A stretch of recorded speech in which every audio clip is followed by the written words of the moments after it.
Game 4 on tap for Thursday.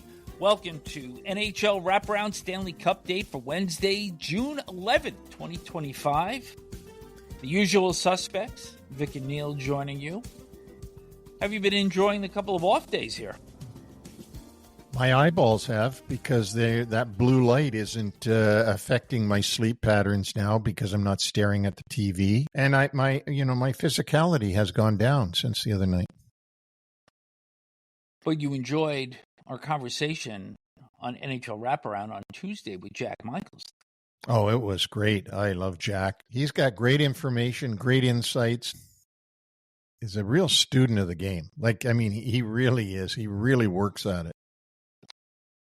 It also comes natural at the same time for him. He's one of these unique characters that he knows the game. He works at it, as you said, but there's so much information there, the amount of insight that he provides. And it's funny, when we were deciding on a guest to replace Stan Fischler for this past week, I think we were also planning it when the Oilers actually had a 1-0 lead in this series. But the truth is that they were behind when we had the discussion, probably gave us more information than had the Oilers actually been ahead.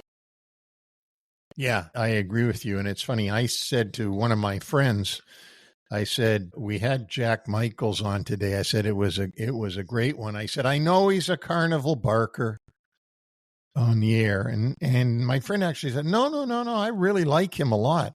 And I said, well, he's good. I said, he's knowledgeable and he's got great linguistics, like Joe Beninati. Joe Beninati has words I've never heard of before. Yeah. And Jack Michaels knows things way beyond what I know about other ancillary things, like he brought up the baseball thing the other day. But these are all interesting characters. I mean, if you're doing TV, you have a certain personality or you can't do it. You have to have an outgoing, confident personality. And he certainly does, and he wears it well on those Sportsnet telecasts. And I think the show on Tuesday, it was obviously Oilers slanted, because clearly they're the team that has to make the adjustments. And I want to start more on the Florida side today. But the truth is, and I said this after game 1, that I did not believe that Florida really had to alter their game much heading into game 2. And they were just full value in game 3. I don't expect much to change from that. It's the Oilers that are going to have to adjust and be able to not only react in a more poised and positive manner than they did in game 3, but they're going to have to initiate against the Panthers. And as I've said, and I still believe this, they have to beat them at their game, because Florida's not going to get into a track meet with the Oilers. No, but I think that the one thing that Chris Knobloch's telling his team, I would think, is, guys, we don't care how Florida plays. We got to play our game the way we are successful. And we are successful spending most of the night 5-on-5. Even though we got a great power play, we are successful being able to play 5-on-5. And obviously, and he wouldn't say this, I don't think, but keeping 97 and 29 and 93 on the ice as much as possible, because those guys are elite players. I think we're going to see that Edmonton got all of the bad out of their system. But at the same time, is it going to be good enough against a Panthers team that knows how to push the line? You know that they're going to try to do that again. You know that they're going to forecheck hard. And it's really going to be a matter of, can the Edmonton defense, first of all, cope? And I think a couple of their guys have struggled in this series. I don't think Kulak has been great. I think John Klingberg has struggled a lot in the first 3 games of this series. And will Edmonton be able to get into that Florida zone and sustain pressure? And I think that's the big question that is going to be answered here as to whether or not this series has the potential of going back 2-2 to Edmonton, or whether it's 3-1 and the Panthers are on the verge of a second consecutive Stanley Cup. If it goes 3-1, you're right. They are on that verge of that. However, last year they were up 3-0, and it went all the way to a 1-goal win in Game 7. So You can never be sure. But certainly, to me, Game 4 is the pivotal game of any playoff series. I know everybody says, well, Game 3 is so important. Well, it is. But Game 4, unless the series is 3-0, and then, of course, Game 4 is really important because it could be the Stanley Cup game.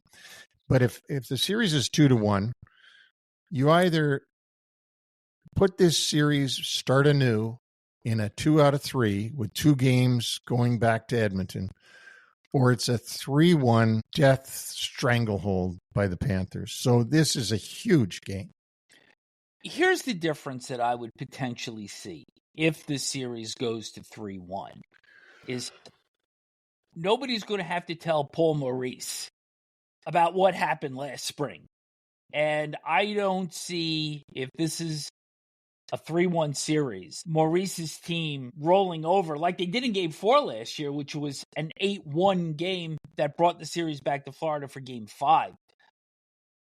They may not win a 5th game if the Panthers win Game 4, but I certainly would expect a much better performance from Florida. But that's also putting the cart way before the horse. We got a Game 4 to play. Yeah, we do. Or to watch, in our case. Yes. And we do have some notes to share. Regarding the Oilers in particular, a little bit of disciplinary news first. Jake Wallman was fined $10,000 for 2 separate incidents in Game 3, roughing up Matthew Tkachuk, and then an incident by the Panthers bench, so that cost him $5,000 apiece. Ryan Nugent-Hopkins did not skate on Tuesday, and it appears he is going to be a game-time decision for Game 4, and if he cannot go, it appears Jeff Skinner may draw back into the Oilers lineup. Which is not a bad thing. I don't think Jeff Skinner, but what number playoff game is this for him now in his career if he draws back in? 3, 4? Yeah. In a 1,500 game career? Yeah, something like that. Also, let's go back to the goaltending for a second.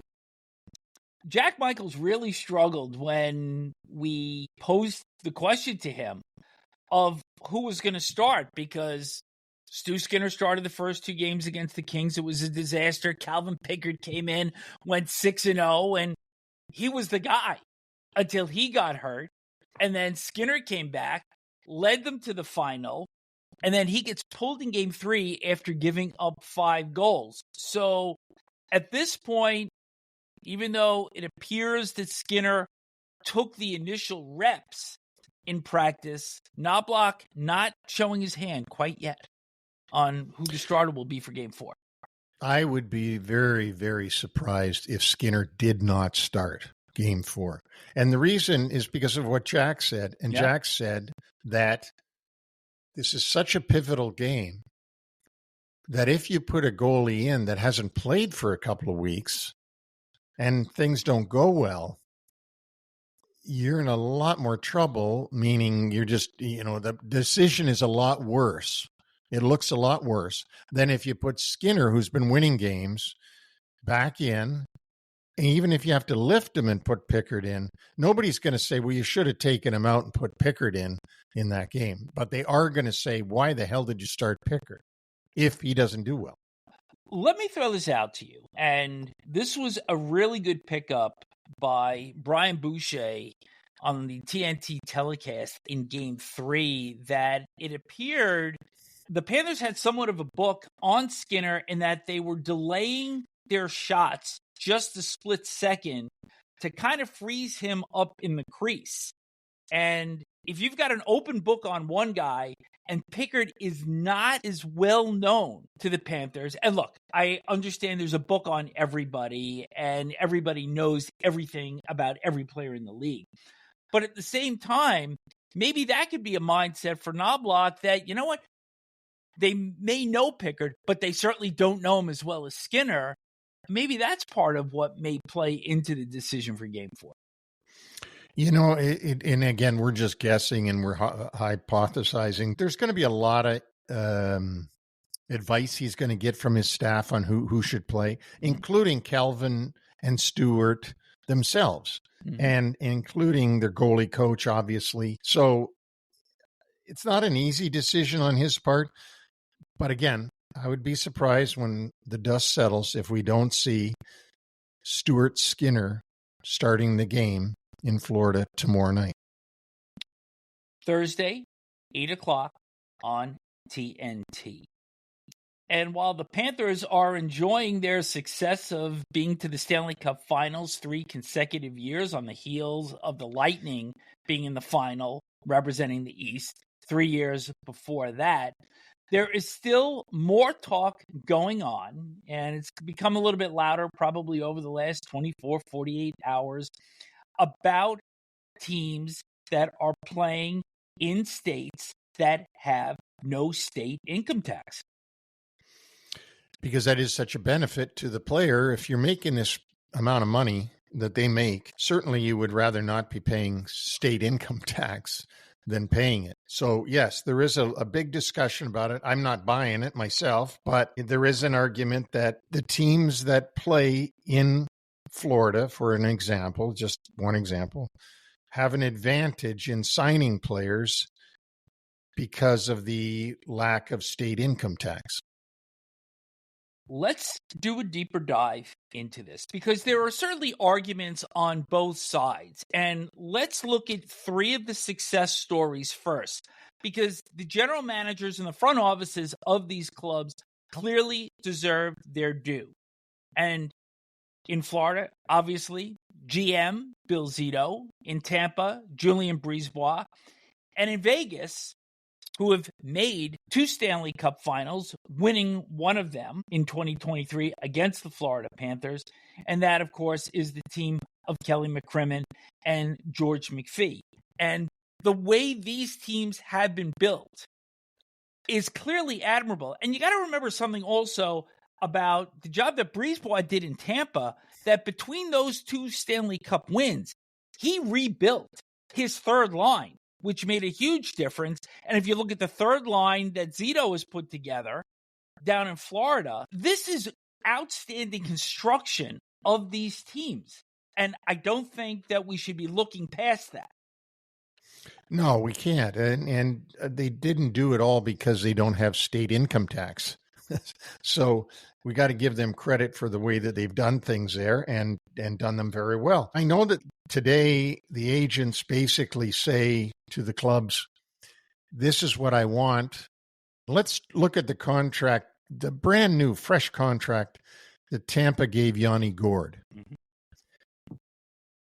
6 years, $14 million, 2.333 per year. Tampa doesn't think he's going to play 6 years. I'm sure they don't think that. They can't think that. Mm-hmm. And he's got a total no trade. Yeah. So the agent basically says, I want $14 million over 3 years. Let's say, I'm making this up now, but I want $14 million over 3 years. And they say, we can't do that. We don't have the cap room. We don't have the cap space. We need money for other things. We'll get you your $14 million, but it's going to be over 6 years. And then, the last 2, we'll buy them out, move them, waive them, do something. Mm-hmm. And so basically that's the way these negotiations are going now. The agents are saying, this is the number that I need. You figure out how to get it to them. But do you believe that there is an advantage for the teams that are not paying state income tax on a deal such as that? I think there's a little bit of an advantage, but if you were a player picking between, give me a contender that has state tax. Can we talk about the Carolina Hurricanes or the Washington Capitals? Start right there. Or the Colorado Avalanche. Right. Colorado Avalanche, okay. Let's say. Mm-hmm. Because they have superstars and they have all the trimmings that these Florida teams have. Yeah. Are you really going to go? Is that going to swing your whole thing? Is like, I'm going to go to Florida or Tampa because there's no state income tax? Or is what's going to swing your whole thing is I want to play with Nate McKinnon and Cale Makar, and I want to play with Colorado. As I see them as a better fit for me, and they're going to give me more ice time, and I'm going to play more power play minutes. I think it's the latter. I think players would rather pay the state income tax knowing that it's better for their career to go someplace than they would saying, well, I'll go take a job with Tampa or Florida because I get more money in the bank. However, from a front office perspective, it may look a little bit different in terms of the GMs and the club presidents working this salary cap. So there's another side to this, and it may actually have some merit about teams that play in states without state income tax that may have somewhat an advantage. And again, this is all numbers, but Alan Pogrzewski, and I hope I'm saying that right, he's a guy that has studied and worked with players on tax matters for more than a decade, said that a flexible salary cap could account for somewhat of a sliding scale with the range of the tax situation. Now, when you look at the number of teams in the NHL and the amount of success that they have had making the playoffs, making the finals, these are just numbers. And again, we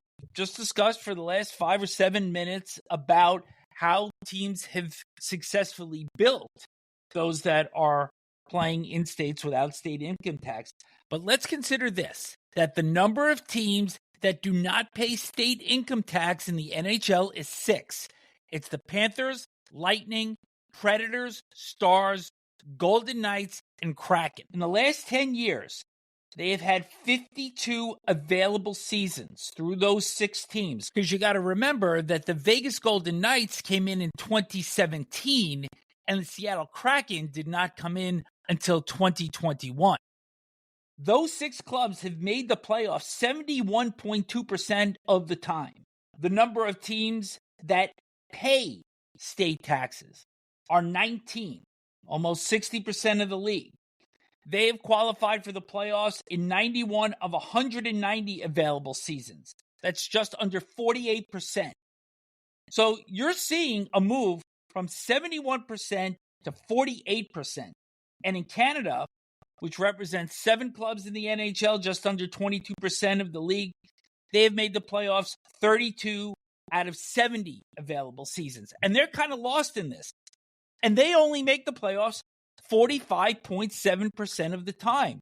So if you just take these numbers, there is an apparent advantage there for the teams that are not paying state income tax.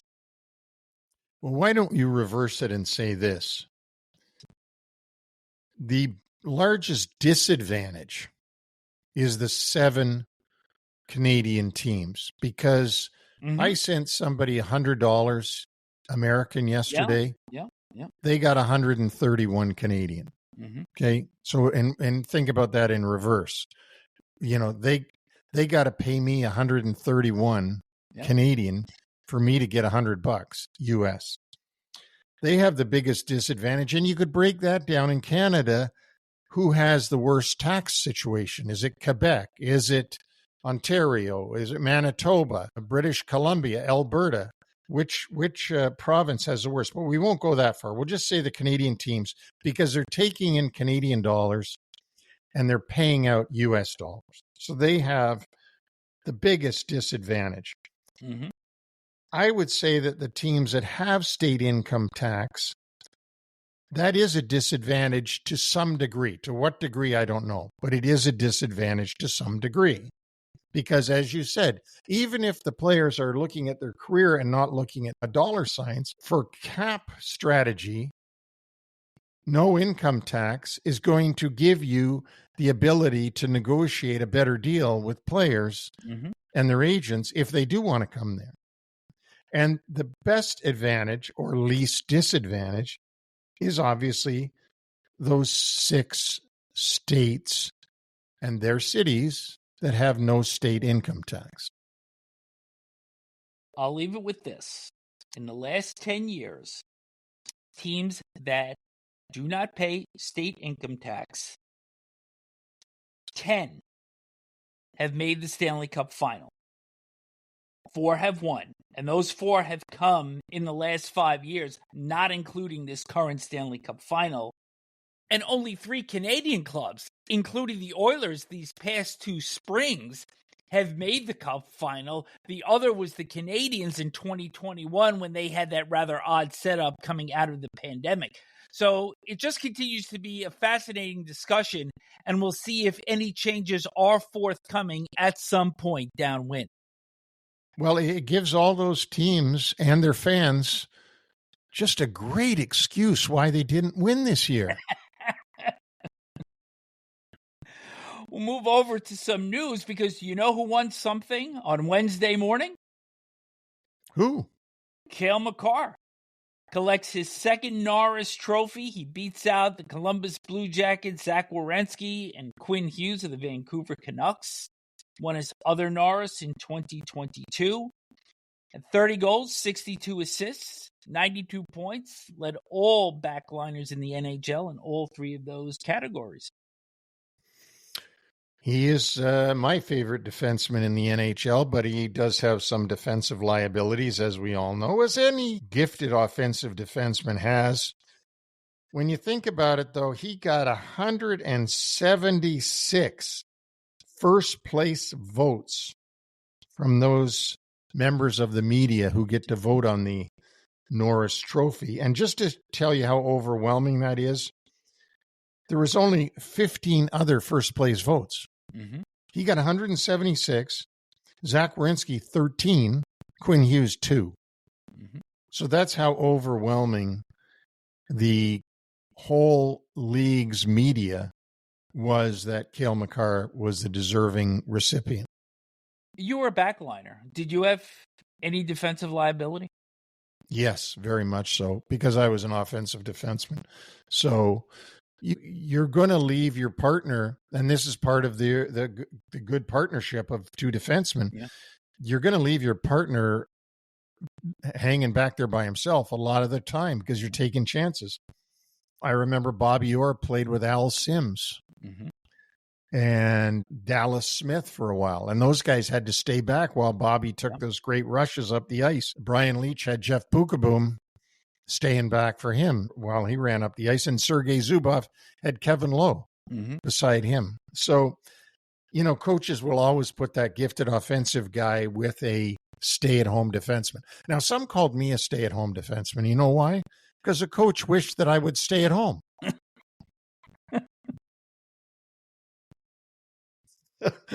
That's a Rodney Dangerfield hockey joke if I've ever heard one.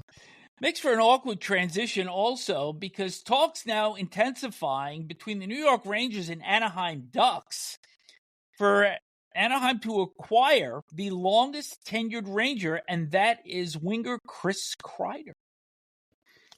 Yeah, and, you know, being someone who's around New York hockey all the time, the fall from grace for these Ranger players like Jacob Trouba and Ryan Lindgren and Chris Kreider has been astounding. 2 years ago, they were gods. They'd won the President's Trophy. Now, how do we get rid of them? And Trouba is already out in Anaheim, so he may be getting company. Kreider still has 2 years left on his deal with an average annual value of $6.5 million. He had 22 goals and 8 assists during the course of last season. Did have to battle through some injuries. He is 34 years old. I mean, you got to get 8 assists by accident. If you're on that many power plays, I would think so. It was a bad year for Chris Kreider, but it started off as a bad year because the GM sent out a text message saying that Chris Kreider and Jacob Trouba and others were available. And of course, it's going to get right back to Kreider. And Kreider, as I understand, is a very sensitive guy. You can't do that with him. He folds up like a cheap suit. So that's where it all started, folks. Be interested to see what the return that Chris Drury is asking for here, because you've got a player that's in his mid-30s, and Anaheim's got a pretty good young core coming up, and I think Pat Verbeek is not going to want to part with anything that is going to stunt the growth of that club, because clearly they're on an upward trajectory, And even at the latter stages of last season, they were kind of on the fringes of pushing their way into the playoff race. Gave up too much ground early in the season, but you could see this club coming over the last 20 games last year. Last season, we talked about Trevor Zegras not being a Pat Verbeek type player. Certainly, the way he plays and the way Pat Verbeek played are birds of a different feather totally, and talking about the Ducks. But you're going to find out whether or not what he thinks of him if he's involved in this deal. And remember that Zegras is from Connecticut. His dad is a hockey coach in Connecticut. Yeah, but this goes back to something that we had spoken about the Rangers and their side-to-side play, their lack of willingness to get pucks in deep, play in dirty areas. And we've also said that Zegras is a player of more style than substance. So we're not saying that he's involved in this deal. I just can't see that if he is part of the deal, where this is a true benefit for the Rangers, besides picking up the number of years that would come in the difference between Zegras and Kreider. Absolutely. I agree with you totally. But you don't know what Drury's trying to accomplish here. Is he trying to accomplish of unloading Kreider and getting years and a younger guy? Yep. I don't think Zegras would make this club a contender by any stretch. No, not even close. No. One other news item, Adam Klapka, who, if you remember, made our show several times during the latter part of the season as the Flames were pushing to the playoffs and playing very well in his role as a fourth-line player. He re-ups for 2 years, $2.5 million in total to stay with the Flames, had 6 goals, 4 assists in 31 games. So a little bit of a depth move there for a Calgary team that really surprised last year. They did have a real surprising year. If you remember, one of our early shows was with Don Maloney, and we were talking about how great the Flames had started the season. Yep. And they really did. And then they went down through the mid part, really gave a good push at near the end. I think all in all, it was a successful season for the Flames in the fact that they're trying to get better. I mean, they had quite a few players, including their goaltender, Dustin Wolf, come through for them as real special players. And Klapka was one of them for sure. But you know what it's time for right now? We're holding our breath. This day in Stanley Cup history. June 11th. And we go back to 2012, where the Kings win their first ever Stanley Cup with a 6-1 win over the New Jersey Devils.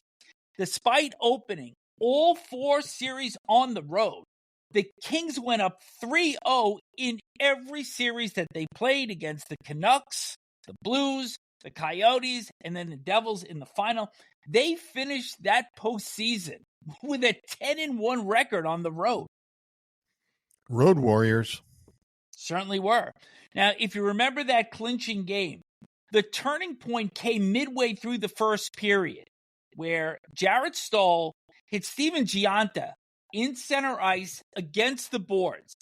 I looked at that play again last night. Did it warrant a major penalty? No. Did it warrant a minor penalty? Absolutely. Was not called by the officiating tandem of Chris Rooney and Dan O'Rourke, and sure enough, several seconds later, Steve Bernier hit Rob Scuderi into the boards. Scuderi was cut, boarding major, game misconduct, and from there, the Kings scored 3 times on the major penalty. Dustin Brown, Jeff Carter, and Trevor Lewis all scoring, and the Kings were off and running. Devils fans have never really forgiven Chris Rooney for this game. And in fact, the Kings had 9 total power plays in that game, including the first 8. Wow. When you look back at it, it's amazing, really. It really is. That was quite a thing. And whoever thought they'd see the LA Kings win a Stanley Cup? I didn't. I mean, I did by the time this game happened. But, when you thought of the Kings, you thought of, are they ever going to win it? The Ducks had already won it. Jonathan Quick was the Conn Smythe Trophy winner, becoming the third American to win the award after Brian Leach in 94 and Tim Thomas in 2011.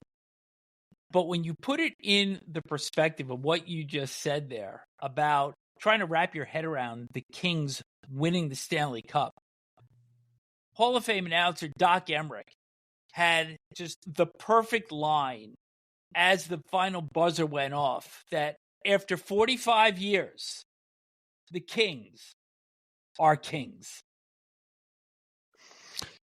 That's a perfect line. Of course, Doc Emmerich always came out with great lines. And just the classic, less is more, and then let the pictures carry it. So just another great memory in Stanley Cup history, and a reminder that our website is NHLWraparound.com. Please remember to subscribe and like us. And Stanley Cupdate will return on Friday with a recap of Game 4. Have a great day.